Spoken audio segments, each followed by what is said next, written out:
नमस्कार. इलेक्ट्रोमॅग्नेटिक थिअरीच्या मूळ पायापासून ते प्रत्यक्ष उपकरणांमधील डायग्नॉस्टिक्सपर्यंतच्या या सविस्तर विश्लेषणामध्ये स्वागत आहे. एसी सिंगल फेज मोटर्स नेमक्या कशा काम करतात, त्यांचे तांत्रिक बारकावे काय आहेत आणि प्रत्यक्ष वापरात येणाऱ्या बिघाडांचे अचूक निदान कसं करायचं याचा हा एक अतिशय महत्त्वाचा ब्लूप्रिंट आहे. कोणतीही जुनी उजळणी न करता थेट या गुंतागुंतीच्या यंत्रणांच्या गाभाऱ्यात प्रवेश करूया.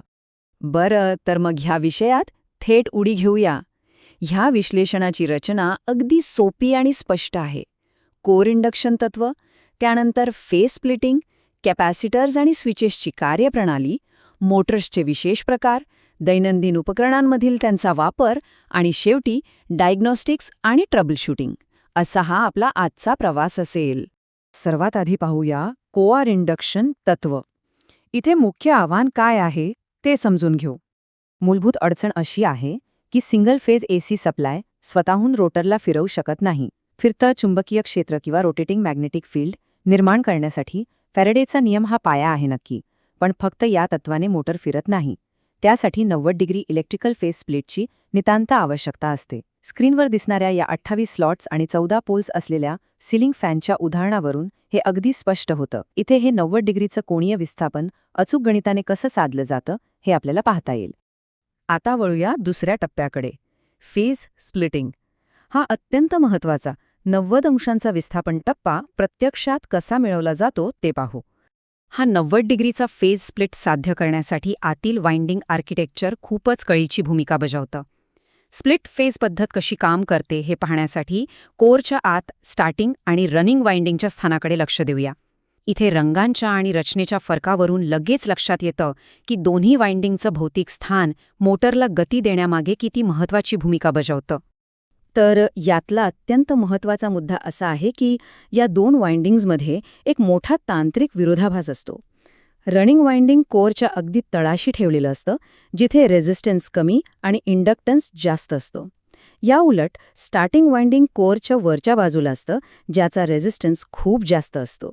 हाच तो भौतिक आणि तांत्रिक फरक आहे जो सुरुवातीचा टॉर्क निर्माण करण्यासाठी स्प्लिट फेज पद्धतीला शक्य बनवतो. आता आपण तिसऱ्या टप्प्याकडे जाऊयात, कॅपॅसिटर्स आणि सेंट्रिफ्युगल स्विचेस. हे ते हार्डवेअर घटक आहेत जे सुरुवातीचा टॉर्क निर्माण करण्यासाठी फेज नियंत्रित करतात. पाहायला गेलं तर फक्त वाइंडिंग पुरेसं नसतं. टॉर्क निर्माण करण्यासाठी विशेष हार्डवेअरची जोड लागतेच. या दोन सर्किट डायग्रॅम्सची एकमेकांशी तुलना केली तर मुख्य फरक लगेच जाणवतो. एका सर्किटमध्ये पर्मनंट कॅपॅसिटर स्टार्टिंग वाइंडिंगच्या सिरीजमध्ये जोडलेला स्पष्ट दिसतोय. ही जोडणी करण्याचा मुख्य हेतूच मुळी टॉर्कसाठी फेजचं विभाजन करणे हा असतो. या कॅपॅसिटरमुळे विद्युत प्रवाहात असा काही बदल होतो की मोटर फिरण्यासाठी लागणारा आवश्यक तो जोर लगेच मिळतो. आता सेंट्रिफ्युगल स्विच म्हणजे काय? ही एक अतिशय कळीची यंत्रणा आहे. सोप्या भाषेत सांगायचं तर मुख्य सप्लायमधून स्टार्टिंग वाइंडिंगला जोडण्याचं आणि तोडण्याचं काम ही यंत्रणा करते. पण याचा प्रत्यक्ष वापर कसा होतो हे समजून घेणं अधिक रंजक आहे. Capacitor start capacitor run motor सर्किटमध्ये हा स्विच नेमका कुठे बसवलेला असतो ते या आकृतीत अगदी स्पष्टपणे दाखवलंय. याचं व्यावहारिक कार्य खूपच अचूक असतो बरं का.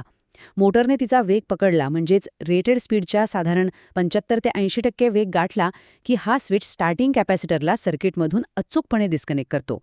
हे टायमिंग इथे अत्यंत महत्त्वाचं असतं. इथून पुढे वळूया चौथ्या टप्प्याकडे, विशेष मोटर प्रकार. विशिष्ट यांत्रिक समस्या सोडवण्यासाठी या मूलभूत डिझाईन्समध्ये कसे बदल केले जातात ते इथे पाहूया. विशिष्ट यांत्रिक अडचणींवर मात करण्यासाठी मोटरच्या डिझाईनमध्ये काही अनोखे बदल केले जातात. उदाहरणच द्यायचं झालं तर शेडेड पोल मोटर.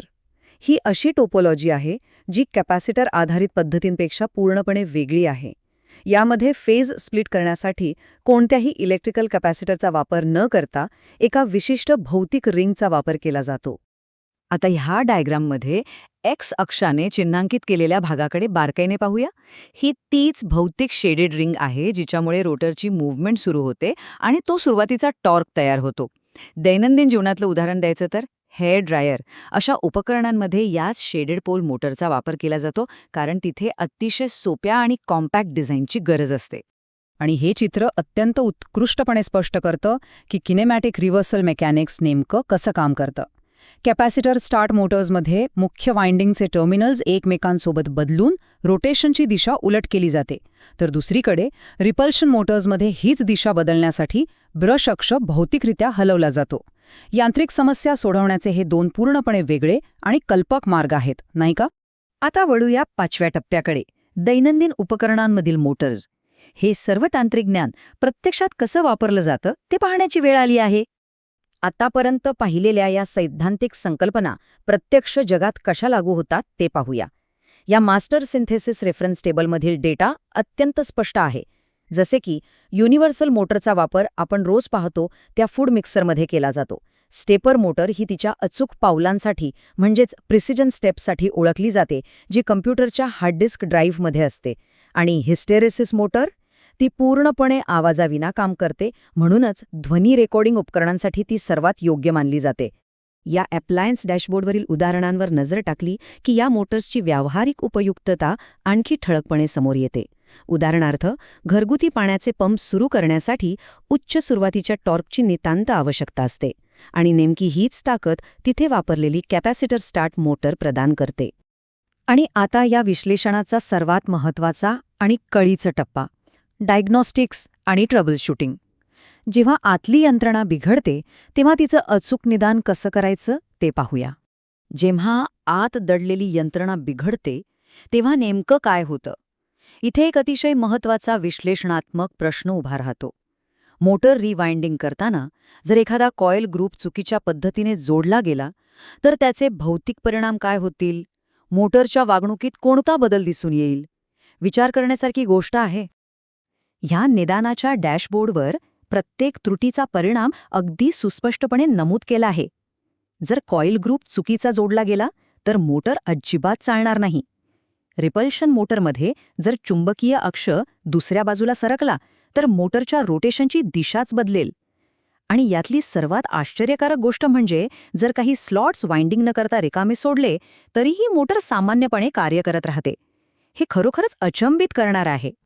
आता या स्लाइडबद्दल सर्वात मनोरंजक आणि तितकीच गंभीर गोष्ट अशी आहे की जर मोटर सुरू झाल्यानंतर सेंट्रिफ्युगल स्विच डिस्कनेक्ट झालाच नाही तर संपूर्ण स्टार्टिंग वाइंडिंग जळून खाक होईल. हा एक अत्यंत भयंकर क्रिटिकल डायग्नॉस्टिक फॉल्ट आहे. म्हणूनच मोटरने रेटेड आरपीएमच्या 75 ते 80% वेग गाठल्यावर स्विच डिस्कनेक्ट झाल्याचा तो क्लिक आवाज ऐकणे हा निदानाचा एक अतिशय महत्त्वाचा भाग मानला जातो. अशा गंभीर बिघाडांपासून संरक्षण करण्यासाठी काही प्रतिबंधात्मक उपाय योजलेले असतात.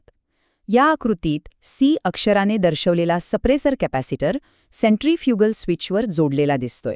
तो 2 अत्यंत महत्त्वाची कामं करतो. पहिलं म्हणजे संपर्कांवरील स्पार्क्स कमी करणे आणि दुसरं म्हणजे युनिव्हर्सल मोटर्समध्ये निर्माण होणारा रेडिओ हस्तक्षेप पूर्णपणे दाबून टाकणे.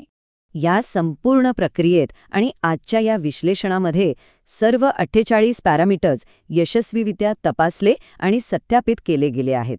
सैद्धांतिक तत्वांवरून सुरू झालेला आपला हा प्रवास आता व्यावहारिक ट्रबल शूटिंग आणि सिस्टम मास्टरीपर्यंत पोहोचला आहे. मोटर्सची रचना, त्यांचं कार्य आणि बिघाड दुरुस्तीचे हे परिपूर्ण चित्र आता अगदी स्वच्छ आणि स्पष्ट झालं आहे. शेवटी एका अत्यंत महत्त्वाच्या आणि विचार करायला लावणाऱ्या अभियांत्रिकी प्रश्नावर आपण थांबूया. जर अभियांत्रिकी तत्वे असं सांगतात की मोटोटॉपोलॉजी केवळ सुरुवातीच्या लोड रेझिस्टन्सच्या गरजेनुसारच निवडली जावी, तर मग भविष्यात येणाऱ्या नवीन एसी सिंगल फेज डिझाईन्सच्या अंतिम स्टार्टिंग टॉर्कवर नेमकी कशामुळे मर्यादा येते? ही मर्यादा भौतिक आहे की आणखी काही? या प्रश्नावर आजचं हे सविस्तर विश्लेषण आपण थांबूया. इलेक्ट्रोमॅग्नेटिक थिअरीचं हे अद्भुत जग असंच नवनवीन प्रश्न आणि उत्तरे निर्माण करत राहतं.